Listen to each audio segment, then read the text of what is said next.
राजधानी पटना में एक बार फिर डेंगू का कहर जारी है, जिसके बाद लोगों को सावधानी बरतने के लिए कहा गया है। आपको बता दें कि शुक्रवार को डेंगू के 35 नए मरीज मिले हैं, जबकि इस सीजन में 624 मरीज चिन्हित किए जा चुके हैं। तो वहीं 339 मरीज सितंबर में मिले हैं। डेंगू से बचाव और रोकथाम के लिए नियमित रूप से फॉगिंग और एंटी लार्वा का छिड़काव किया जा रहा है। आपको बता दें कि राजधानी का बांकीपुर अंचल सबसे अधिक प्रभावित है। नगर निगम के 6 अंचलों में 24 स्थान हॉटस्पॉट बने हुए हैं, जिसमें पटना का बोरिंग रोड, राजापुर पुल, आशियाना, इंद्रपुरी, मुसल्लापुर घाट, सुल्तानगंज बाजार समिति, संदलपुर, तारामंडल, मीठापुर, सिपारा, अनीसाबाद, अगमकुआं एनएमसीएच एरिया और बजरंगीपुर हॉटस्पॉट बना हुआ है। डॉक्टर की माने तो अपने आसपास पानी इकट्ठा ना होने दें, क्योंकि डेंगू का मच्छर इसी में पनपता है। लेकिन वहीं पटना के न्यू गार्डनर अस्पताल परिसर में जगह जगह पानी जमा है, जिससे सावधानी बरतने की जरूरत है, जिससे खतरा भी मंडरा रहा है। राजधानी पटना में डेंगू का प्रकोप लगातार बढ़ता जा रहा है। पटना के कई ऐसे इलाके हैं जो इन दिनों हॉटस्पॉट बन चुका है। उन इलाकों में कई डेंगू के मरीज सामने आ गए हैं। शुक्रवार को डेंगू के 35 नए मरीज सामने आए हैं। हालांकि जो स्वास्थ्य विभाग के जानकार हैं, डॉक्टर हैं, वो लोगों को सलाह दे रहे हैं, अपील कर रहे हैं कि अपने आसपास पानी इकट्ठा ना होने दें। इस वक्त मैं पटना के new Gardiner road super speciality अस्पताल के परिसर के अंदर मौजूद हूँ और यहाँ पर भी आप देख सकते हैं पानी इकट्ठा हो रखा है, जो कि इकट्ठा नहीं रहने की अपील की जा रही है, क्योंकि कहा जा रहा है कि अपने आसपास में अगर पानी इकट्ठा कीजिएगा तो उसमें डेंगू और पनपता है। लेकिन इस तरीके की जो तस्वीर हैं वो अस्पताल परिसर में देखने को मिल रही हैं और जो डॉक्टर हैं वो मरीजों से बार बार ये अपील कर रहे हैं कि वो अपने आसपास में साफ़ सफाई भी रखें, क्योंकि जिस तरीके से डेंगू के मरीज प्रतिदिन बढ़ते हुए नज़र आ रहे हैं, उससे कहीं ना कहीं जो आंकड़ा है वो भी काफ़ी बड़ा सामने आ गया है और लोगों से सावधानी बरतने की अपील की जा रही है। अस्पताल जो हैं, कई अस्पताल वो भी पूरी तरीके से अलर्ट मोड पर हैं। चाहे पटना के बड़े अस्पतालों की बात करें, आईजीआईएमएस की, पीएमसीएच की या फिर एनएमसीएच की, इन अस्पतालों में डेंगू का वार्ड भी बनाया गया है और उसमें भी जो व्यवस्थाएं हैं वो मुकम्मल की गई हैं। डेंगू वार्ड में जो बेड लगाए गए हैं उस पर मच्छरदानी लगाया गया है। इस चीज़ को ध्यान में रखा गया है कि कोई अगर वहाँ पर एडमिट होता है तो उसको किसी तरीके की कोई परेशानी ना हो। तो स्वास्थ्य विभाग भी पूरी तरीके से अलर्ट मोड पर है। लोगों से भी सावधानियां बरतने की अपील की जा रही है, लेकिन जो छोटी छोटी चूक हैं ये कहीं ना कहीं लोगों पर भारी पड़ सकती है, इसलिए ज़रूरत है इन पर भी ध्यान देने की। कैमरा पर्सन विकास के साथ निषेध, जी मीडिया, पटना।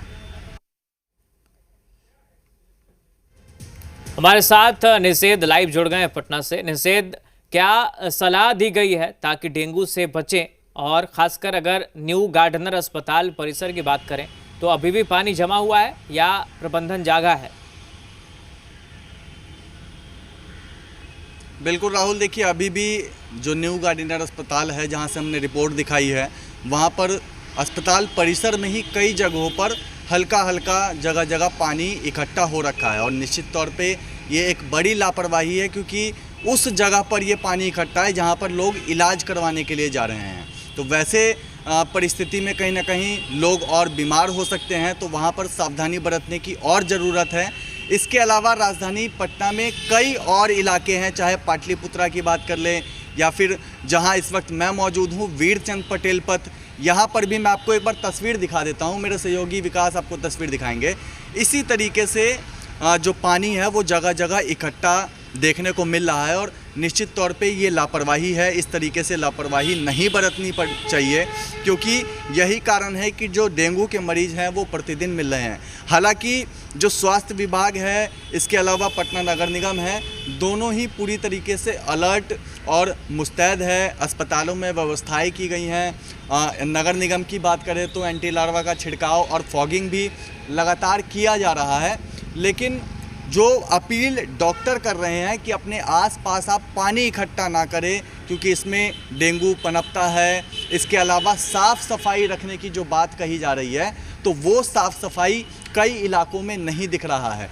जिस इलाके में मैं यहाँ मौजूद हूँ, वीरचंद पटेल पथ पे, यहाँ पर भी अब कूड़े वाली जो गाड़ी है पटना नगर निगम की वो आई है, यानी कि अब यहाँ से जो कूड़ा है वो उठाया जाएगा। तो अभी 10:09 का वक्त हो चला है और आप सोचिए अब तक कूड़ा नहीं उठा है। तो ये कहीं ना कहीं एक समस्या है। नगर निगम की गाड़ी सामने ही है और अब इस इलाके में धीरे धीरे जो कूड़ा कचरा है वो हटाया जा रहा है। तो आम लोग को सावधानी बरतने की ज़रूरत है, सतर्कता बरतने की ज़रूरत है। और जब तक आम लोग सावधानी नहीं बरतेंगे, आम लोग सतर्कता नहीं बरतेंगे, तब तक मरीजों में कमी नहीं आएगी। स्वास्थ्य विभाग के जो जानकार कह रहे हैं कि अभी अगले महीने तक जो डेंगू का प्रभाव है वो देखने को मिलेगा, क्योंकि बरसात का सीज़न है और ऐसे सीज़न में जगह जगह पानी जमा भी हो जाता है। तो वैसी परिस्थिति में भी डेंगू के जो मच्छर है वो ज़्यादा तेज़ी से बढ़ते हैं और जो मरीज़ हैं वो ज़्यादा सामने आते हैं।